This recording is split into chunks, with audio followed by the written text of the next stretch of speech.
Today I'm going to teach you some of the most important words in the English language. You need to know these words if you want to become fluent. My name is Michael Anton. I'm a native English speaker from Canada, and I use these words every single day. My friends use these words, my family uses these words. Everybody I know uses the words that I'm going to teach you in today's video every single day. So let's get started. We don't want to waste any time. Let's start with vocabulary you can use at home. The first word on our list is super important. It is a phrasal verb, to tidy up. To tidy up. To tidy up just means to clean. For example, you could tidy up your room. You could tidy up the bathroom before you have guests over. You might say, let me tidy up before my friends come over. To tidy up means to clean. Of course, you could also say clean up. For example, let me clean up after dinner. Let me tidy up, let me clean. Let me get things organized. Let me clean up, tidy up. If you don't tidy up or you don't clean up, your room is messy. It's not clean. Maybe there are clothes on the floor. Maybe there are dishes in the sink. Your room is messy. It's not clean. It's messy. That's an adjective, messy. If you have a lot of clothes on the floor, you have a lot of things lying around, you could say your room is cluttered. Cluttered. When your room is cluttered, as an adjective, it's messy. There's a lot lying around. It's disorganized. You have to clean it up. You have to tidy it up. It's cluttered. If you have a lot of clothes lying on the floor, you might want to do the laundry. You might want to do the laundry, throw them in the laundry. You do the laundry. When you do the laundry, it means you put your clothes in the washing machine or in the dryer and you make them clean. You do the laundry. And of course, you probably also want to take out the trash after dinner or if it's full. The trash is your garbage. Now, in British English, you might hear the word rubbish. In American English and Canadian English, you might hear the word trash.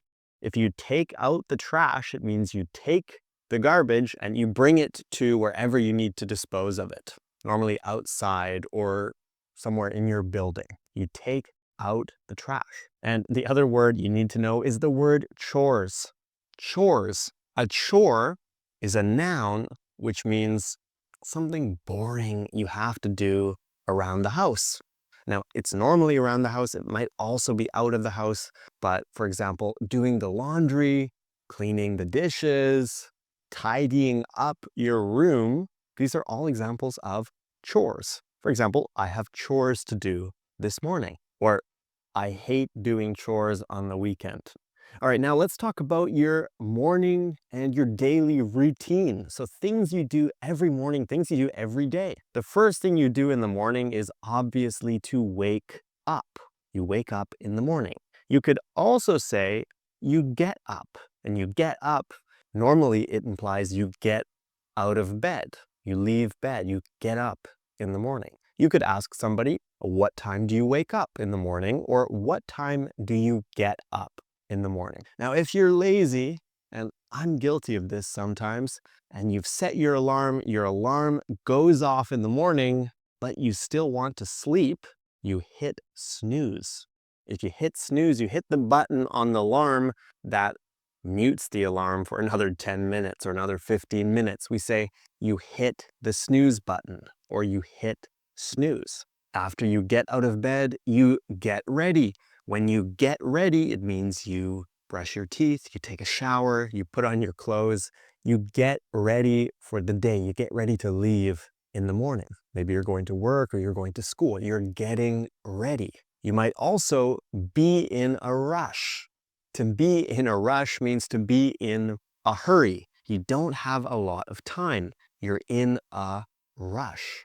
Oh, and another super common word, it's actually a phrasal verb, is to head out. I use this one all the time. When you head out in the morning, it means you leave and you go somewhere.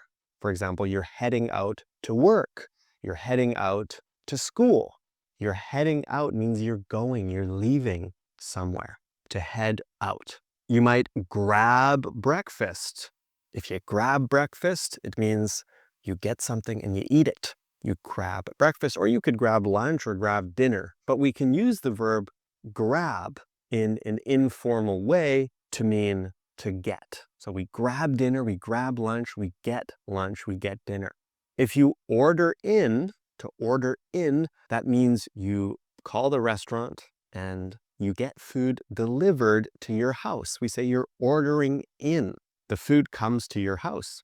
The opposite is to eat out. So you actually go to the restaurant. You physically go to the restaurant and you eat out. Ordering in is when you eat at home, when you order food from the restaurant, and eating out is when you go to the restaurant and eat at the restaurant. If you have food left over, we say you have leftovers. Leftovers. Maybe you have food from yesterday's dinner in the fridge that you haven't finished. Those are leftovers.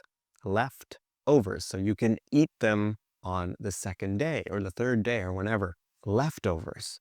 And if you're very hungry, we say you're starving. This is commonly used in informal English to mean that you're very, very hungry. You're starving. You could say, I'm starving. I need something to eat. I need to grab a bite to eat. I need to grab breakfast. Or I'm starving. I need to order in. And lastly, if you have had a lot to eat, if you've had too much to eat, we'd say you're stuffed. You can't eat anymore. You're stuffed. I'm so full. I'm so stuffed. I've had too much to eat. Now, during the day, you probably have to do what we call errands. Errands are chores, but normally outside of the house. For example, maybe you have to go to the bank.